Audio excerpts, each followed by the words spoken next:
We're 1 past the hour, so I am going to go ahead and kick off because we have a lot to cover today. Thank you all for dropping your destinations into the chat. It's so great to see. As we go along, this is an interactive session, so please do drop your questions or comments in the chat or Q&A at any time. As I said, Dory is in the background and she'll be fielding any questions that can be answered there and then in writing. If not, she'll pass them over to me and I can answer them in real time. So as I said, this is interactive. Please go ahead and share any questions that you might have as I go along. After this session is over, you will all receive an email. And if any of your colleagues signed up to this but couldn't make it, tell them not to worry because they'll also be getting an email with a recording of this session. And when you get the recording, feel free to share it with other people that you think might be interested in this session. We're going to be covering quite a hands-on session today. This will be a very interactive from a workshop perspective. So you can play along. And just on that note, there is time for you to go ahead and download the Law Insider Word add-in now. So if you open any Word document, either on the online version of Microsoft Word or the actual app, the desktop app of Microsoft Office Word, open Word and click on this button here, add-ins that you have in the home ribbon, type Law Insider and download the app here, the Word add-in here. And then it will appear here in the ribbon. If you're not a registered Law Insider member, that's okay. You can create an account there and then. It should only take you a couple of minutes to do. The reason it's useful for you to do this, firstly, it's free for you to use until the end of the month. So there's time. Secondly, we're going to build an AI playbook today. So if you want to, you can go ahead and build your own playbook with me as we go along. And I'm going to be walking through different rules that may or may not be suitable for your type of contract. But as I'm doing that, you might want to tweak some of the language that I'm giving you to suit your preferences. So it's a really good opportunity for you to get your hands dirty and to build your first AI playbook. So I'm just going to give everyone a couple of minutes to go ahead and install the add-in now. And whilst I do that, I know I've just asked you to give me your destination in the chat, but what I'd now like to hear is what kind of contracts you review most often. So if you could just put in the chat whether the types of contracts you review are NDAs. Okay, cool. They're already rolling in. Great. What's a KSA? Someone said KSA. M. Jamil, what's a KSA? Would you mind just clarifying that? Software licenses, NDAs, SaaS, procurement agreements, MSAs, that's great. Okay. NDAs and MSAs, this is great. Okay, the reason this is great is because if you're on the Law Insider add-in, which as I said is free for now, after that there is a fee associated with using it, but the fee is very low. It starts at $29 for individuals and then $59 if you're on a Teams account, which means that you'll be able to share the playbooks that you build with the rest of your team. This is great for larger in-house teams where you have more than 2 people, or for law firms, smaller law firms, or even bigger law firms where they want to share the intel that they build with the rest of the organization. So that's the $59 account. And then we have an enterprise option as well, which you're very welcome to contact us about. And for this enterprise version, you also get access to a dedicated account manager that will help you build multiple playbooks if you wish. And you get this kind of handheld support as you roll it out to your organization. And this is particularly suitable if you're in a larger organization. I'm just answering this now because someone asked what the pricing is and whether it's free or not. So I don't want you to be distracted by the cost of this as we go along, because it is a very accessible price point, the most accessible price point in the market. Okay, thank you all for sharing the types of agreements. It's great, as I said, that I'm seeing lots of commercial type agreements. And as I started saying, if you do have the Law Insider add-in, there are baked in playbooks. So there's a playbook for NDAs, there's a playbook for SaaS agreement, there's a playbook for EULAs and user license agreements. There isn't one for leases, but we have had lots of people that have asked us for it, so we will be building it. And there is also a playbook for an MSA. But today what we're going to be doing is we're going to be building out a general commercial playbook.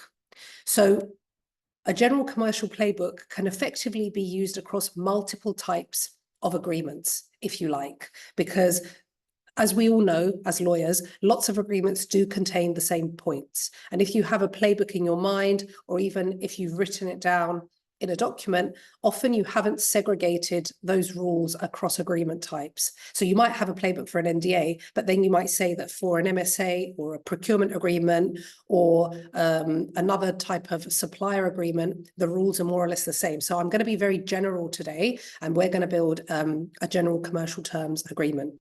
So before I go in, I just want to spend a couple of minutes on this. I covered this in a previous webinar, which was a masterclass on prompt engineering. But what is a playbook? A playbook is basically a guide that tells you how to review, what to negotiate, and what to say when you work on contracts, when the other side pushes back. You have a rule, you have a possible issue, and then you have a fix, and that's a playbook.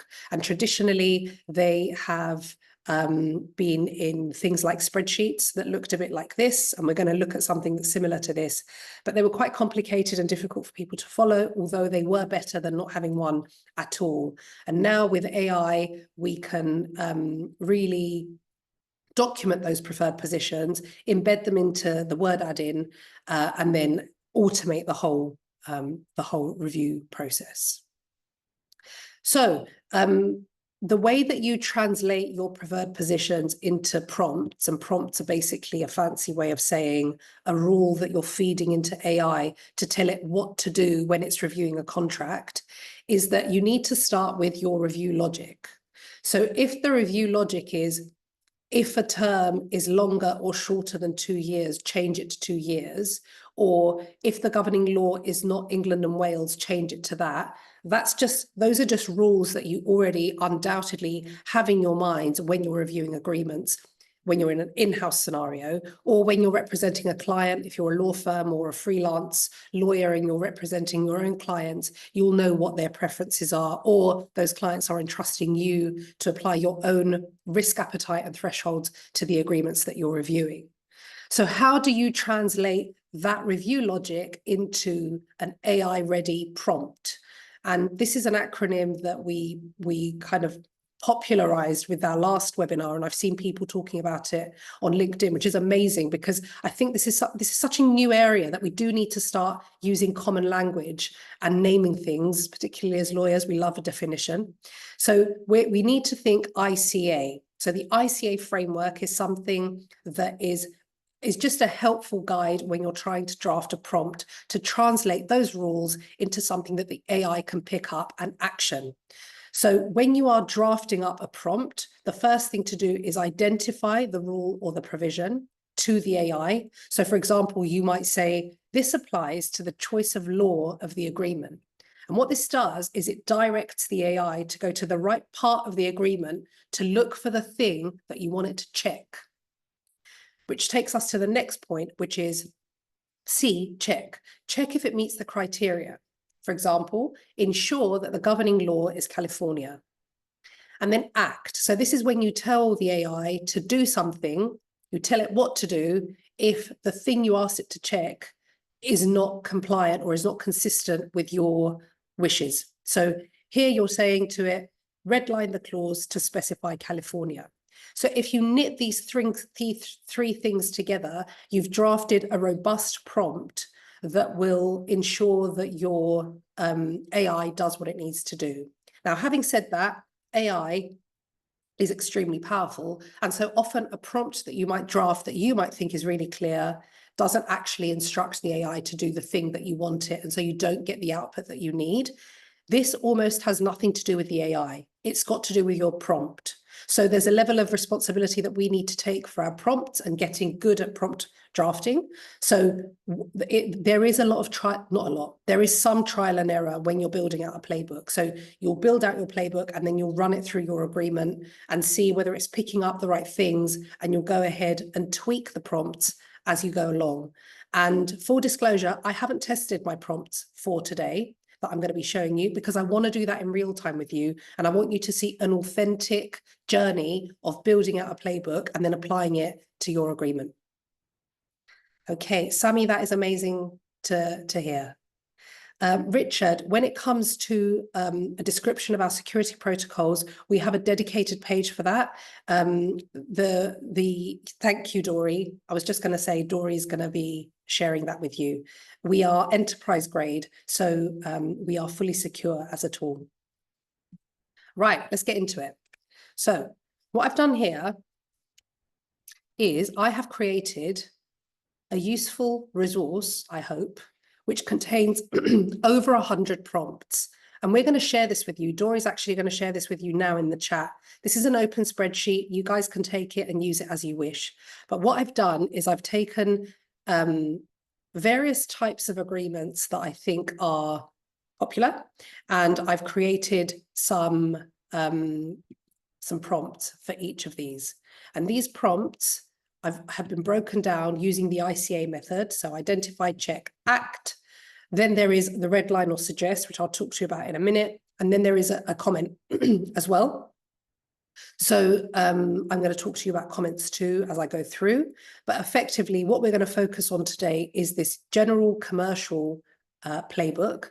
And I have 21 rules in here, 20 rules in here that I'm going to be embedding into the agreement. Into the AI review tool. But before I do that, I just want to talk you through this, because I think the lift when it comes to building a playbook is this actually. And this is something that you might do with the team. Oh, I'm glad that people are seeing value in this. So basically, when you're in a legal team, whether you're a law firm or an in-house team, you've got these rules in your head. And what happens in reality is that, say you've got 5 lawyers in a team, you're all reviewing maybe along the same lines, because at one point in your job, you've asked your colleague what to do when something like X comes up and they've told you and you kind of remember it. But if you've never codified that, you're most possibly being inconsistent in terms of how you're reviewing. So this is a really good exercise for you to sit down with your team and think about these rules that you have in your head. And maybe share a spreadsheet like this. You can use this spreadsheet as a straw man or as a framework, and then you can basically ask people to write down these rules. And these can be your starter for 10. So the specific term column is, for example, payment terms. This describes the term. I've put default position here. This is not going to go into the AI, but it's something for you to think about. Like, what is our default position as an organization? So in this instance, this example, the default position is that payment terms should be no shorter than 30 days from the invoice date. Cool. Late payment interest on late payment should not exceed 2% above the Bank of England base rate. This will change depending on your jurisdiction, of course. Change control, all material changes must be mutually agreed and documented in writing. You know, non-controversial things to an extent within your organization, I'm sure, but things that have been left unsaid for a while. So this is a really good hygiene exercise for you to sit down with your team or circulate this document and say to people, write down the things that you look for in an agreement. And then you might find some inconsistencies. In fact, I can guarantee that you will, because people are people and we all have different approaches to things. And even if they're kind of subtle or nuanced, this exercise is great. It's great for your risk profile. It's just a really good practice. So how do we translate this default position in relation to this specific term into an AI-ready prompt? So as I mentioned earlier, what you're doing first is you're telling the AI where to go and look in the agreement. So you're telling it, this applies to the payment terms provision in the agreement. Ensure that payment is due no earlier than 30 days from the date of the invoice. And if the payment terms are shorter than 30 days, redline to extend to 30 days. Now, with the Law Insider AI tool, you have the capability to either ask the AI to redline the agreement or make a suggestion. And make a suggestion is basically a red flag. So when I used to review contracts for a living, I used to offer an outsourced contract review service for large clients with hundreds of contracts. A lot of them didn't want us to redline their agreements for them. They just wanted us to flag any risks. And then they wanted us to push back on the other side and say, here's a list of issues, here are the red flags, go and amend them. If that's your approach to contract review, particularly for lower risk agreements, then you may not want to directly redline your agreements, in which case you can just ask the AI to flag where there's an inconsistency with your preference. And then the other thing that you can do is also include a comment. And this comment will appear every time you instruct the AI to redline the agreement. Leaving comments is good practice. It's courteous to the other side. It's good for your relationship with the other side, but it also is a really efficient way of negotiating. Because if you don't leave a comment explaining why you made a change, you're just inviting another negotiation round. You are inviting a question from the other side, asking you to explain why you made the change, or pushing back because they didn't understand why you made the change, even though you might think that it's obvious why you made the change. So just leaving a comment against every red line, as sort of as subtle as you think the change might be, is good practice.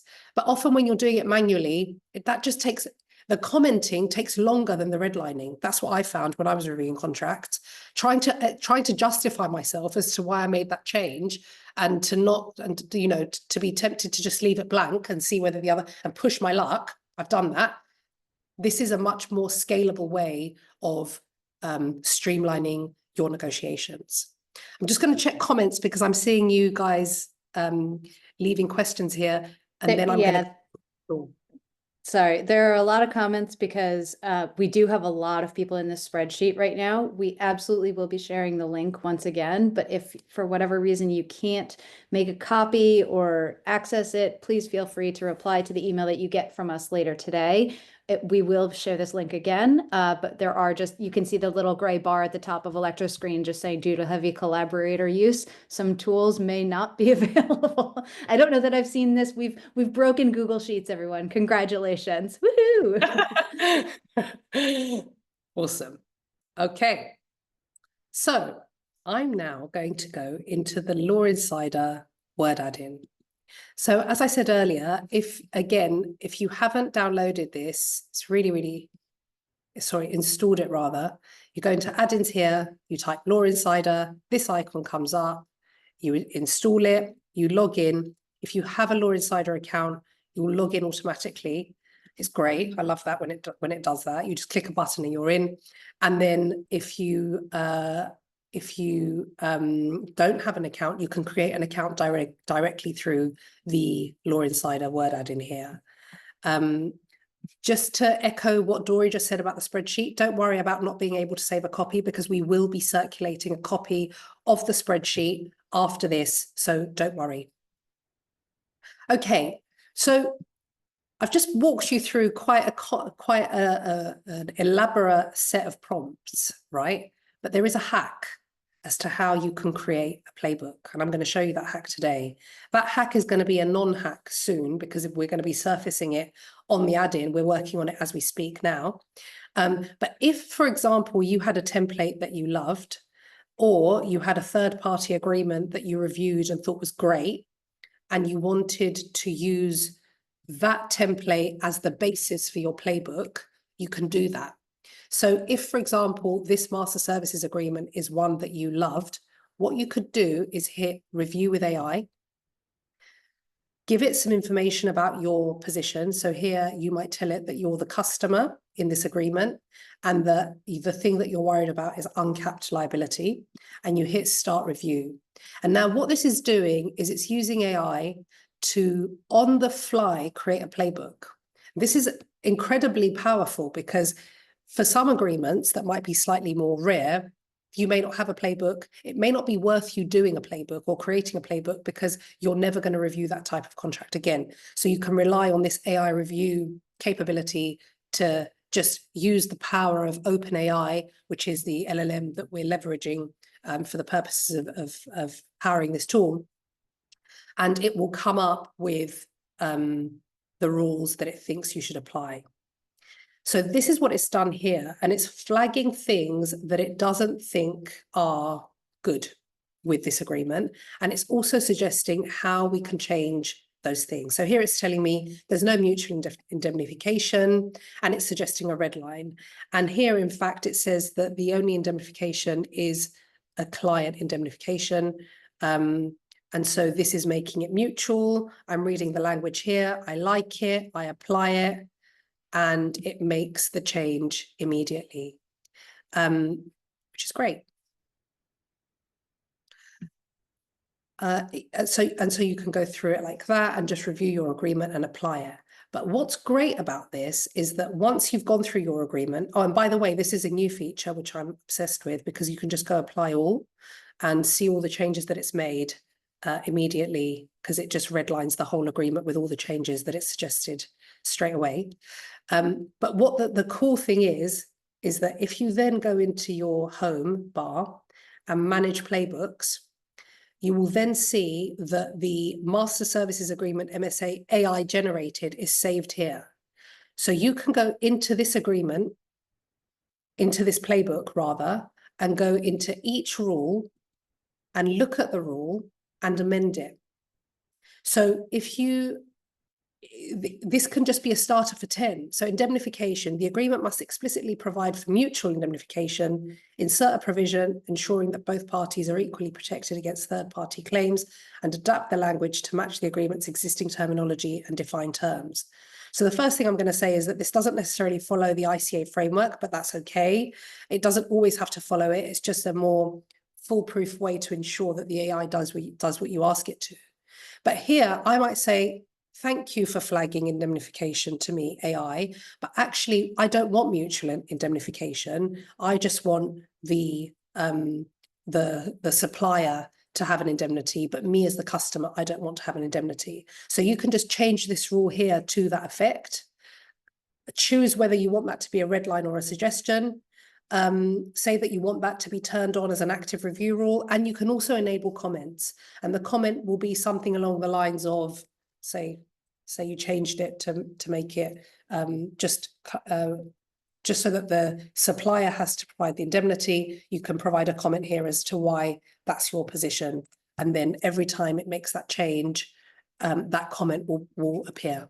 So you can then save the change. And that can be your starter for 10. So for an AI review, it's come up with 10 rules, and you can build on this playbook. So you can add a new review rule, and that review rule might be, let's go back to our spreadsheet. It might be payment terms. So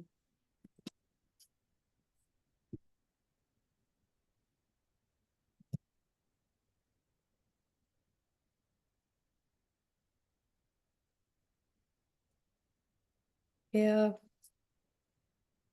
the reason I've broken this down like this, I'll probably add another column there so that you can just copy and paste the whole thing. But basically the AI, yeah. So I did it so that you can work through it with your team if you need to.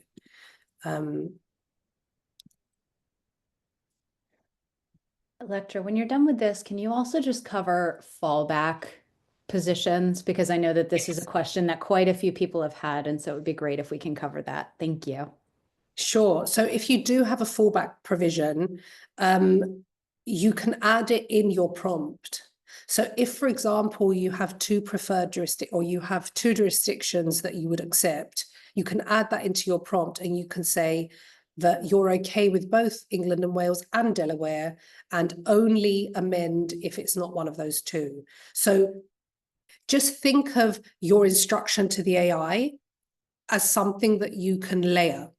So if you did have a fallback position, you could embed that into your prompt. I haven't added that layer into the spreadsheet, but that is a good shout, and I will think about including it after this session. But if you did want to add that kind of layering, you can do it. Just a warning that if you make the prompt too complicated and too layered, then it might confuse it. So just test it out. You can layer it as much as you like, but test that it works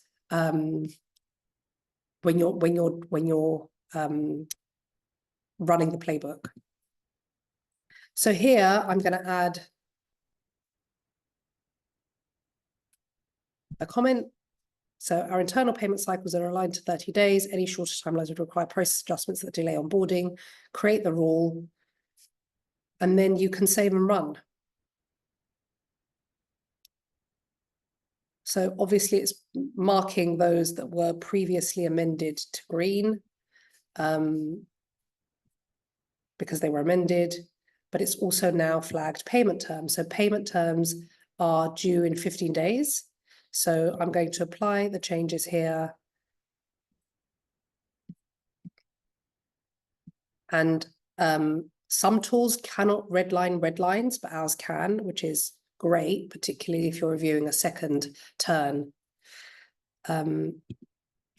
Okay, I'm just going to pause here and answer some questions before I go ahead and build a playbook from scratch. I don't want that to be too much of a painful experience for you because I'm going to be copy and pasting a lot. But yes, okay. So let me just work through some of the questions. Is there a way to have an alternative to default clauses in the event you are negotiating? So here's our second option. Okay, so that's the fallback question, which I've answered. The audit rights, how do you tell AI what reasonable audit provisions are? Do you have to set them all forth in the ACT prompt, or are there reasonable requirements auto-populated somewhere? It's a good question, Christine. So you can trust the AI to come up with stuff that is reasonable. So the AI doesn't need, the AI is not a super junior paralegal that needs really explicit instructions. You can, to an extent, set it loose and see what it comes up with. Think of if you start thinking of yourselves as product designers where you're iterating on your product, that's a really good way of thinking about this exercise, because you might just leave it open. Sometimes when I'm drafting a prompt and I'm trying to draft something quite complicated, I leave it to the AI and I leave it simple. So I'll say, apply reasonable requirements, and then see what it does. And then if I see that it's missing stuff, I might start to be more prescriptive. But often you'll find that the AI does the heavy lifting for you. So start with a positive bias towards it and trust it and be open with your instruction, but be specific. So if you want the AI to list the reasonable instructions, just the reasonable requirements, just say that. Are there copyright issues with this approach? Tarek, which approach? The approach of using our prompts? No, go ahead. We're going to open source them, so you're free to use them. If you use the AI to create a playbook, does it automatically select redline and not comment? Yes, so you can select whether you want it to redline or not. It defaults to redline. So when you're building out your own playbook, you can select at any time whether you want it to redline and suggest. If you're using AI to build out a playbook on the fly, then it will automatically turn off comments and in most instances default to a redline because it assumes that that's what most people want to do. But again, you can go in and tweak that. Ashley's saying, is this on-the-fly playbook based on companies' positions in other areas or based on Law Insider rules? No, it's not based on Law Insider rules. It's based on OpenAI's understanding of what's reasonable. So there is no direct connection when it comes to the AI playbook creation and Law Insider's database. We'd love to find a way to connect the two, but for the time being, there's no connection. It's just OpenAI coming up with what it thinks is reasonable. Having said that, there is quite a robust architecture of prompts that's layered over that OpenAI infrastructure, which we've created. And of course, as Law Insider, we do have data that we have fed into it, and we have legal experts who have fed into this infrastructure of prompts to make the AI playbook that's created much more intelligent and intentional than ChatGPT would have done. Okay. I am now, sorry, there's lots of questions here, and I just want to make sure that I'm answering as many as I can, but I also just want to go into showing you how to build a playbook from scratch. So I'm going to go ahead and do that. and then I'm going to come back to questions. But yeah, please keep those questions coming. Okay, so before I show you how to build a playbook, I just wanted to show you very, very quickly what I said earlier, what I meant earlier when I said that there are playbooks that have been built in. So you've got a contractor agreement that's buy side, a customer side EULA, provider side EULA, general commercial terms, MSA, one DPA, one NDA, one SAS, and vendor agreement. And these are pre-baked playbooks. We would love your input as to what playbooks you want to see next. Obviously, we've just shared a spreadsheet with you. We're going to start to code those into this. But if there's anything else that we're missing, like stuff that you review every single day that would make your lives easier, please let us know. The playbook will almost always be more reliable than the AI review. Not reliable, but consistent, because you're the person who has checked that those rules that the AI is checking against aligned with your preferences. So this is where you go to find those. And then any ones that you create live here, custom.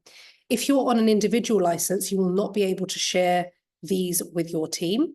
So you would need a Teams account. But once you've got a Teams account, everyone in your team can use the playbooks that are created. So this is how you scale your knowledge as a lawyer in the new world of AI. This kind of thinking in systems and thinking of ways to codify your instincts, which, you know, up until now, if you're a really experienced lawyer, you could have reviewed an NDA really quickly within 10 minutes with your really experienced brain that is almost reacting on instinct. But when you try and explain the way that that brain works to a junior person, it's much harder, and it will take that junior person an hour and a half maybe to review something that will take you 10 minutes. So this exercise is you getting your knowledge out and codifying it so that many, many other juniors can basically do what you can do, but in a fraction of a time, and I'm talking seconds.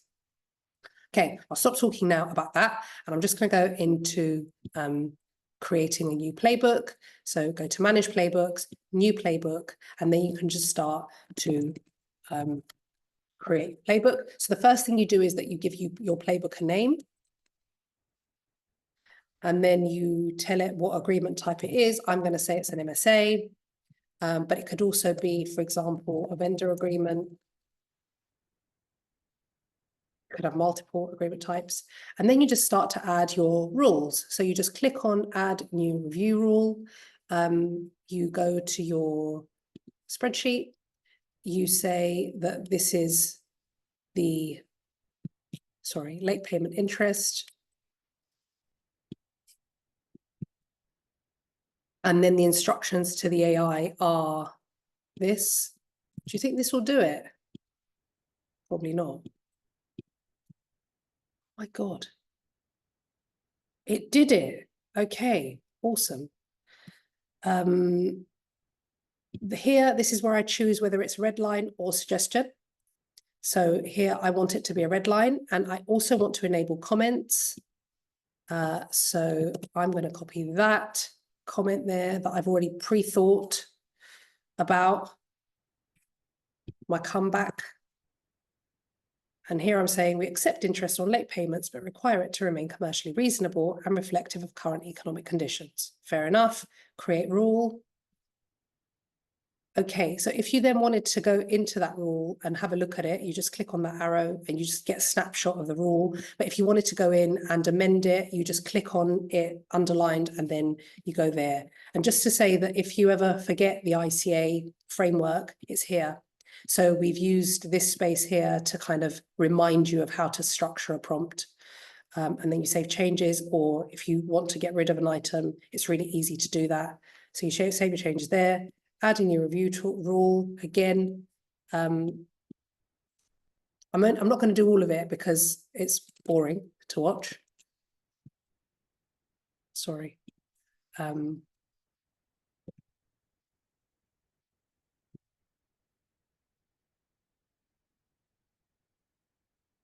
So yeah, so the work is more in structuring the ICA framework and then maybe thinking about your comment if you want to leave a comment, which I think you should. But then once you've done that, how easy is it to create this? And then imagine all the time that you've spent going back and forth to documents, I always used to be like, oh, I loved that comment that I thought about. I was so clever last Thursday. And then I have to go and find that template. I couldn't find it. I couldn't find the comment. How much time is wasted? So this might seem like a slightly laborious exercise, but it's such a great use of your time because you are front loading the effort for maximum gains afterwards. And I think just going forward, this is going to be what AI is going to force us into. If you think about the role of a lawyer going forward, it's this designing of systems. It's really cool, actually. I feel quite privileged to live in this era. Okay, and here we go, and then you put it there. And so that's a 3-rule playbook. What I would say is that you're aiming for about 10 to 15 rules. You can have as many as you like, but I think that a great playbook that's quite robust, that will flag most of the risks, is one that has probably over 10 rules. So yeah, you can just save and run that, your playbook, and it will tell you what's going on. So it's telling me here that the interest rate exceeds the allowed cap. Okay. Make the change.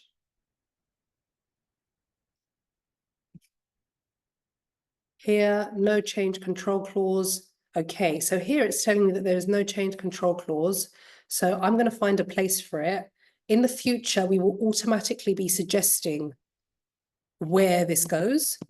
And now I'm going to insert a cursor. So as you can see, it gets inserted as a red line. Great. Here it's telling me that the supplier can assign without consent. It's suggesting some language for me. I am applying that language.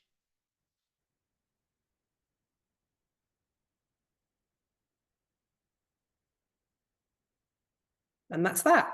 And if you wanted to, again, look at the rules here, you can do that. Say, for example, one of the prompts didn't work quite as you expected. You can go in, you can tweak it, and then you can save the changes and rerun. Okay, I'm going to switch back to the questions here. Yeah. Dory, do you want to give me So the our should be answering first? top question of the day, as it usually is, can we talk a little bit about security of the tool? Sure. And are we, do we need to remove any confidential information from our agreement before we run it through the add-in? Are we training on your data, which I know we're not, but just if you could cover that, that would be great. Sure. I've got these FAQs, but if I've missed anything, Dory, if anyone's asked anything that I haven't answered from this slide, just let me know.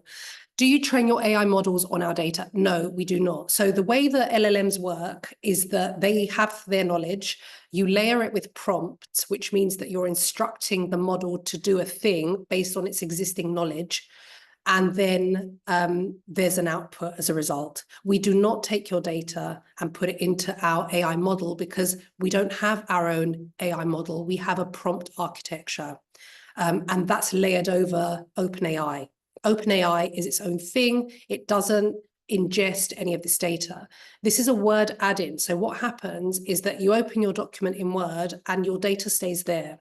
The only data that we have are your Playbook rules, and they live on a secure infrastructure that is SOC 2 and GDPR compliant. So Law Insider offers this tool, and it's built by SimpleDocs, our sister company. And SimpleDocs is an enterprise grade tool that already works with financial institutions and regulated entities, and they have gone through some severe DD, so they are kosher. And if you did want to have a look at the whole kind of way that the security infrastructure works, Dory dropped a link in the chat before, but you can go ahead and take a look. Dory, if you wouldn't mind just reposting that, just in case anyone missed it earlier. But there's a full explanation there. All our policies are there.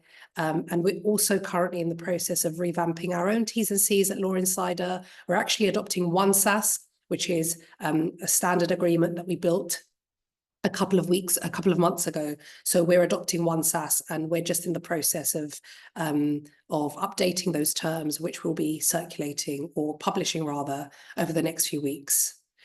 Is there anything from a security aspect that I have not answered? I think we've covered it. I think you mentioned we're using OpenAI, the 4.1 model right now.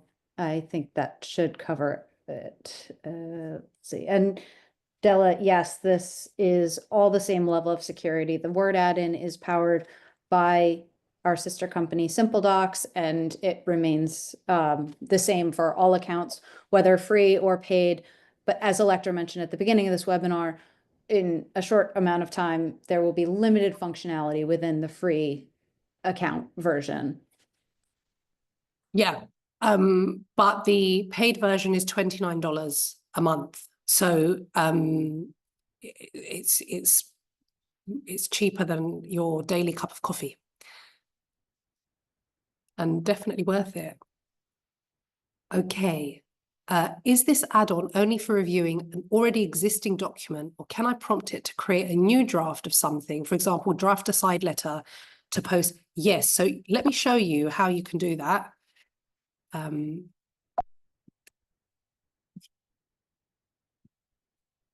So I'll just give you a quick orientation of the whole tool for anyone who hasn't seen it before. So as I said, we've gone through this today, but the other things that you can do is go to the AI assistant. So you can ask it to do stuff. So you can say,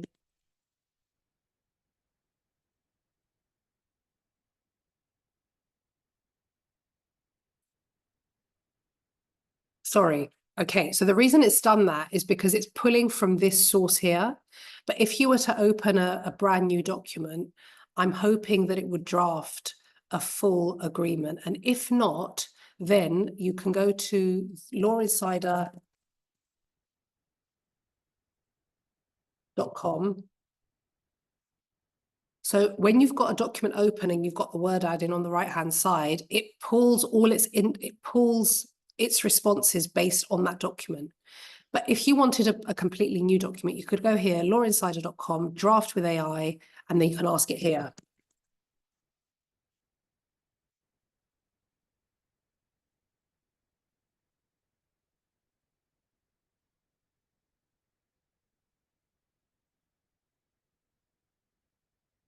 And this comes as part and parcel of your subscription. So the capability to access this tool here is part and parcel. And so it's quite robust. Shame it's not one NDA, but it will be soon. Yeah.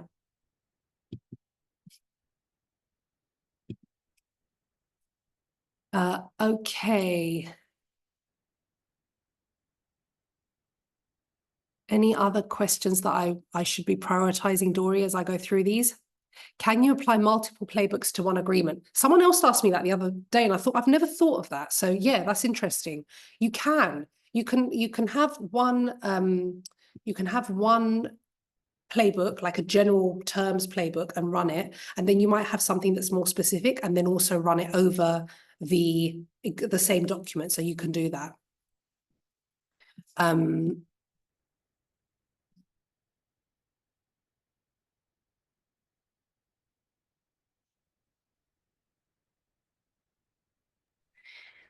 Electra, yeah, sorry, we did have a few questions about whether or not we will be integrating with Google Suites for the add-in. Yeah, people always ask that on our webinars. It's not currently, it's being discussed, but it's not on the imminent roadmap. So this is for the moment just exclusive to Microsoft Word. Yes. And here's another one that's fun. We always get questions about languages.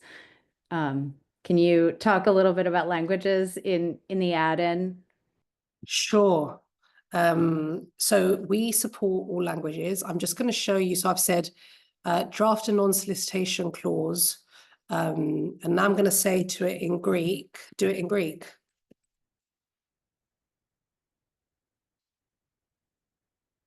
And it has. and I speak Greek, and I can tell you that's right. So for anyone here who can speak Greek, please tell me if I'm wrong. But yeah, you can basically instruct it in your own language, and it will also generate clauses in any language. Can I have a document that I worked on to be a playbook that the program will learn and amend new similar agreements based on this playbook? So at the moment, this system does not learn from the way that you use it for now. So as I said, we don't store your data, we don't train our models. If we see that there is an ask for this or a need for this, then we may allow people to opt into that. But for now, the system doesn't learn from the way that you work. So it won't sort of intuitively say, oh, this is what you accepted last time. But I do see that as the direction in which people will expect us to go towards, and people can opt in and out of that. So those who are more conscious about their data never being shared or never being used to train a model can opt out of that. But yeah, I think that would be an amazing way of using AI. Okay. For company with online terms, generally redlining is not permitted, but it would still be useful to recommend language to propose as a note. Sure. What I used to do, Julie, is I used to copy and paste them into a Word document and then redline them anyway. And the other side used to hate me for it. But yeah, you can do that. Is there any limit on the number of playbooks? No, anyone can create as many playbooks as they like under their account. So particularly if you're representing a number of different clients, if you're a law firm, you can have playbooks for each of your clients, or if you're an in-house team that reviews a huge variety of agreements, you can have a playbook on a per agreement type basis.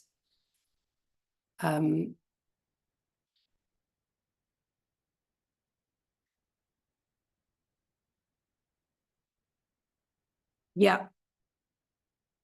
Okay, maximum number of rules that are advisable. I mean, you don't want to overload the system. So you do want to kind of keep the rules to a reasonable basis. I mean, if you're reviewing a contract, I know that often we will wordsmith as lawyers, but also you want to be realistic about the level of review that you want to be doing. So I would say 20, 30 rules is probably the maximum for longer agreements. And then for shorter agreements, you might keep it between 10 and 15. Is there any way to build a rule to catch weird clauses, like wording requiring notification if we're working for a competitor, or to comply with far-reaching DEI clauses, etc.? I'm assuming not, but it would be helpful to know. Tara, great question. Wouldn't expect anything less of you. So yeah, that is a really good use case. I think that you can try creating a prompt that says something along those lines, but I think just the concept of weird is something that you have in your head because you're a very senior and experienced lawyer. So you might, those are the things that it would be great for you to kind of unbundle from the weird bucket and then turn them into rules. So yeah, and as you get more experience with using playbooks and you come up with things that maybe your playbook didn't catch, and then you codify, then your playbook will become just more and more robust. Okay, Dory, I'm gonna flip back to the slides, but is there anything else that you think I'm missing here that I should be answering? Don't think so just yet, but I'm going to apologize in advance if I've missed someone's question, because I do know that there have been a lot of things in the chat. So I'm going to apologize just if I did miss anybody's. Please feel free after this webinar. You can always reply back to the follow-up email that you receive if you have additional questions that we did not get a chance to answer during this session. Thank you. Just to say that this tool is already being used by 2,000 plus lawyers. We have quite an unfair advantage in the market because we are a 10-year-old business. We already have 12,000 paying customers who are paying to get access to the library of clauses and contracts that we host. And now all of those paying customers who are paying $29 a month or $59 a month for their Teams account have been upgraded so that they can use this tool, this word add-in, at no additional cost.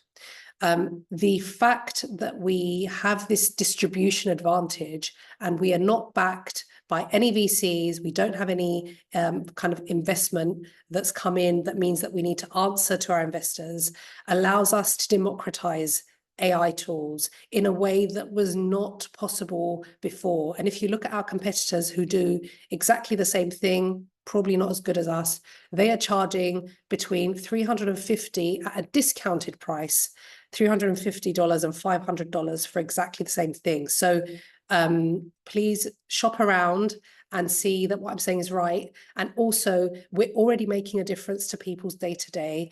Dory and I just finished a campaign where we asked our first 300 adopters to give us their views on how this tool is working for them. And everyone's saying kind of the same thing, that it's saving them between 20 and 50% of time.